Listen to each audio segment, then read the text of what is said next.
This is a big week in Westminster politics. The build-up to Wednesday's budget has been preceded by months of fevered speculation, some of it stirred up by the Chancellor herself. After all the hype and confusion, the pressure is now on Rachel Reeves to deliver a set of measures which can command the confidence of the country. So who might be the winners and losers? We looked ahead with Aubrey Allegretti, the chief political correspondent at The Times. Aubrey Allegretti, what are you expecting on Wednesday?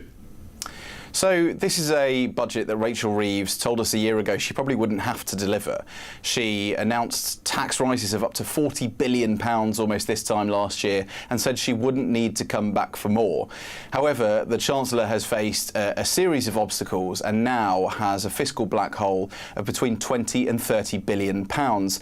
She's also looking to build the amount of fiscal headroom available to her. That's effectively the difference between what the government spends and what the government has on its balance sheet in terms of savings. So she is looking to increase the number that she currently has from 9.9 billion, potentially to nearly double that. All of that means that she has roughly a similar amount of tax rises or spending cuts that she sort of sought to achieve last year. Now, she will seek to cast this as a Labour budget underpinned by Labour values, and therefore she will argue that lots of the measures in here are primarily targeted at higher income earners. And so she'll be protecting people, for example, from the two-child benefit cap by presumably announcing plans to scrap that. She's going to uplift benefits in line with inflation at a cost of about £6 billion a year. But there will be some tricky measures in here as well. She's going to announce a new tax on electric vehicles, we're told, as well as targeting homes worth over £2 million with new changes to the council tax bandings. And then there will be other changes to, example, things like salary sacrifice schemes, which predominantly benefit higher income earners. So we'd expected earlier on in this whole process of leaks and briefings that she was going to put up income tax. That's far from the case now, isn't it? It certainly is. The Chancellor seemed to reverse ferret about 2 weeks ago, having very much laid the pitch for this significant breach of Labour's manifesto, which, of course, in the run-up to 2024, had committed to no tax rises for income tax, national insurance or VAT.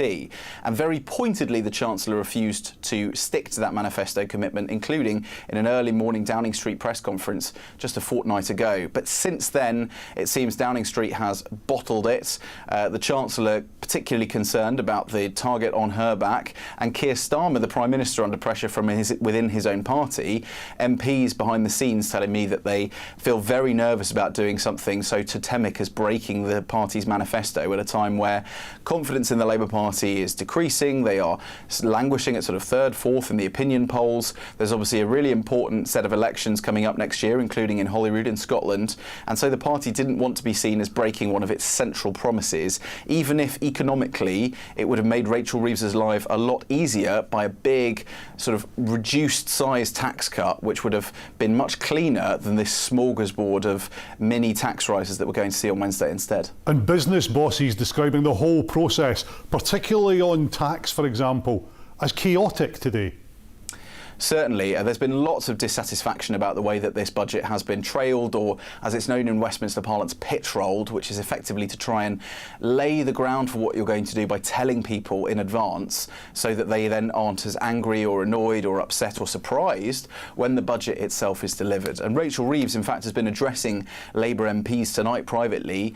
I was sort of stood outside the room speaking to lots of them afterwards about what her message was. She claimed that she'd been the subject of misogynistic briefings, that all of this tax rise sort of speculation was the fault of newspapers, which had caused this really chaotic handling. But she did it herself, didn't she?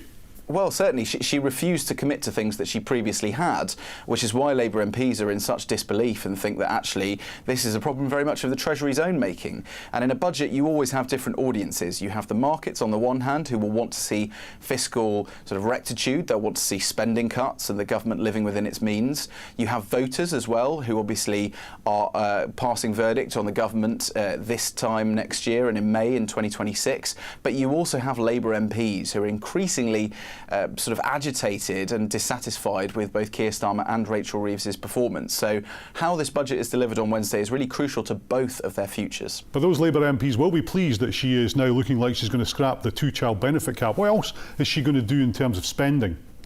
Certainly. So we expect that the government will follow through on the commitments that they made earlier this year that weren't actually really funded because they happened after the spring statement, which was announced in March. Those include things like significantly watering down the changes to the winter fuel allowance that was going to originally take lots of money away from most pensioners. Now most will be unaffected. There will also be some plans in the spring statement, in the budget, about trying to freeze rail fares and freeze fuel duty. So there will be some good news for people in there. But of course, we shouldn't forget the prospect of stealth taxes. That is the idea that effectively the government was going to unfreeze income tax thresholds from 2028. She could continue that, which will obviously mean people will be paying more, even if they're not necessarily seeing their taxes raised. It's just because of inflation they'll be paying more. Now that's obviously a devolved issue here in Scotland, but you've been speaking to some Scottish Labour MPs. What impression are you getting from them about the budget, about the Chancellor and the Prime Minister's performance just now? Certainly. So, I mean, Scottish Labour MPs are amongst the most anxious of all of the caucuses and groups within the Parliamentary Labour Party, not least because they have the Holyrood elections coming up next year, and they see this as Labour's biggest chance to show that it's still maintaining momentum and to kick the SNP out of power in Holyrood. Now, actually, you contrast that approach to other groups of Labour MPs, particularly those in Wales and some in large parts of England, who think that the results of the election next year are, if not a foregone conclusion, then they have nearly sort of settled and accepted that the party is likely to face a very challenging set of results. But actually Scottish Labour MPs still feel as though there is a chance, and they think that removing Keir Starmer before May gives them the best hope of turning the party's fortunes around. They're looking to candidates like the Health Secretary, Wes Streeting, who they think can actually continue a lot of the government's policies but avoid making as many mistakes. They point to things like the winter fuel allowance, which was of course announced last year as one of those major errors which has had huge resonance with voters in Scotland. And so how they respond separately to the rest of the Parliamentary Labour Party will be fascinating, because there is really a tension there with them wanting to go earlier than other colleagues who want a challenge to happen after May. Aubrey Allegretti, thanks for joining us in Scotland Tonight. Thank you.